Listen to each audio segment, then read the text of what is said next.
శ్రీధర్ దేశపాండే. శ్రీధర్ మా ఇద్దరికి అవినాభావ సంబంధం ఉంది. ఏదైనా నన్ను సమావేశాలకు అతిథిగా పిలిచినప్పుడు అక్కడ నిర్వాహకులు ఆ గూగుల్లో సెర్చ్ చేస్తారు, ఫోటో కోసం ప్రింట్ చేస్తారు. తీరా ఫ్లెక్సీలో శ్రీధర్ దేశపాండే ఫోటో ఉంటుంది, వేదిక మీద నేను ఉంటాను. అట్లాగే చాలామంది టీవీ ఛానల్స్కో సభలకో వెళుతూ ఉన్నప్పుడు తెలిసి తెలియక నాకు ఫోన్ చేస్తారు, అన్నా ఫలానా ప్రాజెక్టు సంగతి ఏందే, ఒరే బాబు నాకు ఏబిసిడీలు తెలియవు, నువ్వు శ్రీధర్ దేశపాండేకి ఫోన్ చేయమని ఫోన్ నెంబర్ ఇస్తాను. శ్రీధర్ దేశపాండే ఎంత గొప్ప మనసు అంటే, ఎవరైనా ఫోన్ చేసి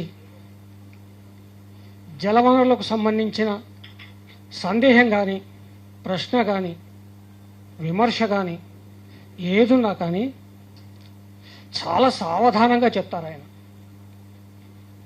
ఆ మధ్య ఒక రౌండ్ టేబుల్ సమావేశానికి వెళ్ళాను నేను, ఇదే వాటర్కి సంబంధించి. ఖమ్మం జిల్లా ఇరిగేషన్ గురించి మాట్లాడాలి. ఖమ్మం జిల్లాలో 20 ఏళ్ళు ఉన్నా కానీ నాకు అంత లోతైన పరిజ్ఞానం లేదు. అన్యథా శరణం నాస్తి అంటారు కదా. దేశపాండే గారికి ఫోన్ చేశాను నేను.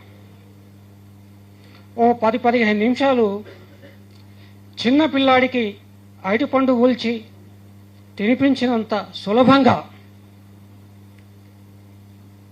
అక్కడి సీతారామ ప్రాజెక్టు కానీ, రామదాస ప్రాజెక్టు కానీ, గతంలో సమైక్య రాష్ట్రంలో ఖమ్మం జిల్లాకు జరిగిన అన్యాయం కానీ ఎంత గొప్పగా చెప్పారంటే, టెక్నికల్ అంశాలకు పోలేదు, ఎందుకంటే నేను ఇంజనీర్ని కాదు, పట్టుకోలేను.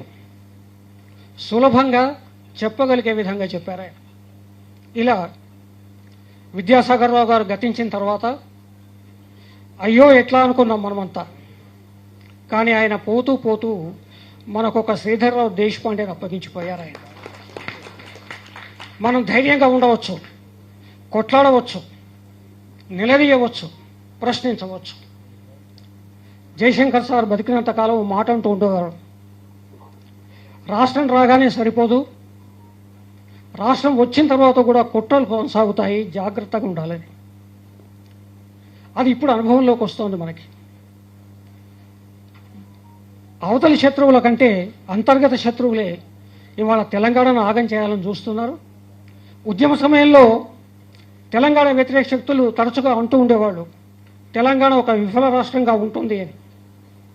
ఆ విఫల రాష్ట్రంగా చేయడానికి ఇవాళ తెలంగాణ వ్యతిరేక శక్తులు అధికారంలో ఉన్నవాళ్ళు ప్రయత్నం చేయడం చాలా బాధాకరం. దురదృష్టం ఏంటంటే,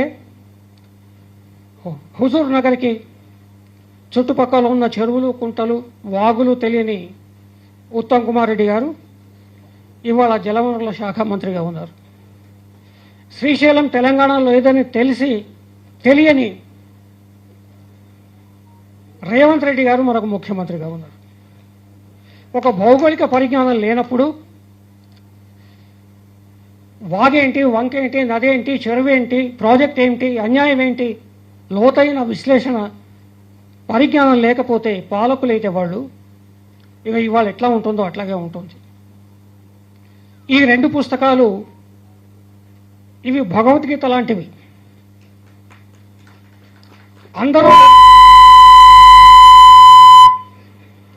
అందరూ కొని చదవండి.